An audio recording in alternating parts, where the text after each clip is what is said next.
வணக்கம் சிம்மராசி நண்பர்களே. தமிழ் புத்தாண்டு பிறந்துருச்சு. ஸோ உங்களுக்கு எனது இனிய தமிழ் புத்தாண்டு நல்வாழ்த்துக்கள்.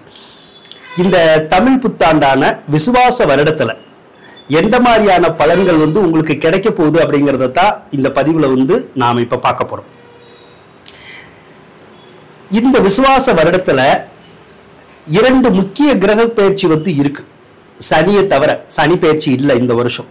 2025 இல்லை, 2026 மார்ச்ல தான் சனி பயிற்சி.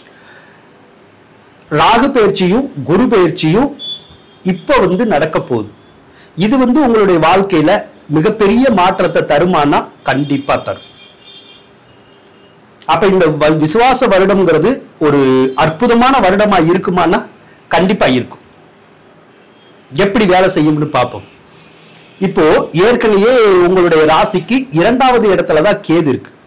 2வது இடத்துல கேது இருந்தா என்ன பண்ணும்? குடும்பத்தை பிரிச்சு விட பார்க்கும். அப்ப கூட்டு குடும்பத்துல இருந்தா சண்டை வரும், தனி குடித்தனமா போக ஆரம்பிப்போம். ஏதோ ஒரு வகையில குடும்ப உறுப்பினர்களை பிரிஞ்சிருவோம். அடிக்கடி குடும்பத்துல சண்டை சச்சரவுகள் வந்துகிட்டு இருக்கும். அதே மாதிரி பண வருமானம் இருக்காது. நம்ம என்னதான் வேலை பார்த்தாலும் அந்த பண கஷ்டம் இருந்துகிட்டே இருக்கும். கடன் காட்சி உருவாகிக்கிட்டே இருக்கும். இந்த வேலையை தான் தற்போது கேது செஞ்சுக்கிட்டு இருக்கு. இப்ப இந்த கேது பகவான் ஏப்ரல் மாசம் 26ஆம் தேதி உங்களுடைய ராசிக்கே வந்துடும். அதாவது 2வது இடத்தை விட்டு பயிற்சி ஆயிரும். அதுக்கப்புறம் குடும்பத்துல பிரிவு வருமா? வராது. சண்டை வருமா? வராது. பண கஷ்டம் வருமா? வராது. கடன் வருமா? வராது. அப்ப என்ன நடக்கும்? நல்ல வருமானம் வரும்.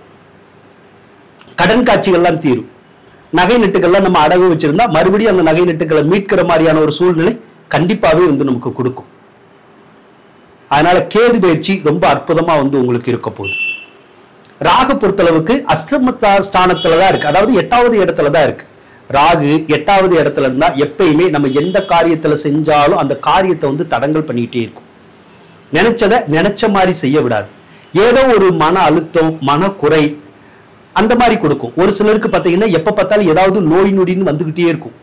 ஏதோ ஒரு நோய் நொடி வந்துகிட்டே இருக்கும். அந்த வேலையை ராகு தான் செய்வார். ஆனா இப்ப ஏப்ரல் 26ல ராகு பயிற்சி வருது. அது 7வது இடத்துக்கு வருது. அப்ப அதுக்கப்புறம் நோய் நொடிங்கிறது உங்களுக்கு அதிகமா இருக்காது. அதே மாதிரி நினைச்ச காரியம் ஈஸியா நடக்கும். அடுத்து குரு பயிற்சி மே மாசம் 2025ல 11ஆம் தேதி வரும்.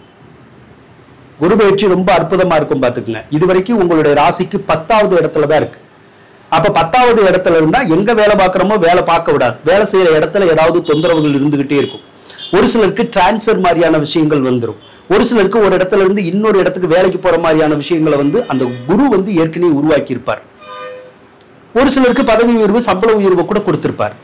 அந்த குரு இப்ப 11வது ராசிக்கு வர போறார். அப்ப 11வது ராசிக்கு வந்தா அற்புதமா இருக்கும். பாத்துக்கங்க. ஏன்னா குரு தான் பணத்துக்கே அதிபதி. அப்ப 11ல குரு இருக்கிற போது நமக்கு எக்கச்சக்கமா பணம் கிடைக்கும். கடன் காட்சிகள் ஈஸியா அடையும். நாம யாருக்காவது பணம் கொடுக்கறதா இருந்தாலும் ஈஸியா கொடுக்க முடியும். அடுத்தவங்க நமக்கு கொடுக்கறதா இருந்தாலும் அந்த பணத்தையும் நம்ம ஈஸியா வாங்க முடியும். பேங்க்ல லோன் வேணும்னாலும் கிடைக்கும். வேற வழியில வராத பணம் ஏதாவது இருந்தாலும் அந்த பணம் கூட நமக்கு நல்லா வரும். பாத்துக்குங்க. ஆக பொருளாதார சிக்கல் அப்படிங்கிறது அந்த குருனால விலகிடும். அதுபோக அந்த பண கஷ்டம்ங்கிறது இருக்காது. பணம் நிறைஞ்சு இருக்கும். அதாவது செல்வ செல்வாக்கியத்தோடு வாழக்கூடிய அமைப்பை தான் அந்த குரு உங்களுக்கு உருவாக்க போகுது. அதே மாதிரி இந்த லாட்டரி, ரேஸ், சூதாட்டம், ஷேர் மார்க்கெட்டு, அதே மாதிரி பிட்காயின், இந்த மாதிரியான லைன்ல எல்லாம் மிகப்பெரிய யோகங்களையும் நன்மைகளையும் அந்த குரு பகவான் உங்களுக்கு கொடுப்பாருங்க. அதே மாதிரி குழந்தைனால நன்மை, பெற்ற குழந்தைகள்னால நன்மை, அல்லது இனிமேல் பெறப்போற குழந்தைகள்னால கூட நன்மைகள் கொடுக்கும். அதே மாதிரி கோயில்னால நன்மை, ஏதாவது வழிபாடுகள் செய்யற போது நம்ம மனசுல நினைச்ச காரியங்கள் நிறைவேறும். கோர்ட்டு கேஸ், வம்பு வழக்குகள்லாம் ஒரு சிலருக்கு நடந்தா அதெல்லாம் நமக்கு சாதகமா தீர்ப்பு வரும். பேங்க்ல எல்லாம் கடன் வாங்கி கட்ட முடியாம இருந்தா அந்த கடனை ஈஸியா கட்டலாம். நகை நட்டுக்களை அடமான வச்சிருந்தா அந்த அடமான வச்ச நகை நட்டுகளை மறுபடியும் நம்ம மீட்டெடுக்கலாம். ஆக குரு மிகப்பெரிய யோகத்தை கொடுக்கக்கூடியவர். கண்டிப்பா கொடுப்பாரு. பாத்துக்கங்க. அப்ப இந்த வருடத்துல பிற கிரகங்களை காட்டிலும் முக்கியமான கிரகங்கள் ரொம்ப சிறப்பா இருக்கு. நல்லா இருக்கும். இதுல என்ன அப்படின்னா 7வது இடம் மட்டும் கொஞ்சம் தவறுகள் நடக்கும். அதாவது என்னன்னா, இப்ப 7ல சனி இருக்கு, இது கண்டச்சனின்னு சொல்லுவோம். அப்ப வண்டி வாகனத்துல மட்டும் நீங்க கொஞ்சம் பார்த்து போனா சரிதான். ஏன்னா கொஞ்சம் கீழே தள்ளி விட்டுரும், அது மட்டும் தான் தொந்தரவு செய்யும். அந்த சனி இனி ஒரு வருஷத்துக்கு 7வது இடத்துல தான் இருப்பார், அதனால அந்த வேலை பண்ணும். அதுக்கடுத்து திருமணம் ஆகாதவங்களுக்கு திருமணத்தை உருவாக்கி விட்டுரும். அப்ப பொண்ணு கிடைக்காதவங்களுக்கு பொண்ணு கிடைக்கும், மாப்பிள்ளை கிடைக்காதவங்களுக்கு மாப்பிள்ளை கிடைச்சு கூடி சீக்கிரமே கல்யாணம் நடக்கும், அல்லது நிச்சயதார்த்தம் அதெல்லாம் ஈஸியா நடக்கும். அப்ப அந்த திருமணம் அப்படிங்கிறது நல்லபடியா நடந்து முடியும். ஒரு சிலருக்கு லவ் பண்ற மாதிரியான ஒரு சூழ்நிலைகள் வரும். ஏதோ ஒரு விஷயத்துல லவ் பண்ணணும் அப்படிங்கிற மாதிரியான விஷயங்கள் வரும். அது எந்த வயசா இருந்தாலும் சிலருக்கு தோணும். இந்த விஷயங்களை மட்டும்தான் இந்த விசுவாச வருஷம் உங்களுக்கு அதிகமா கொடுக்க போகுது. அப்ப இந்த விசுவாச வருடத்துல கோச்சார கிரகங்கள் நல்லா இருக்கிறது தெரியுதா?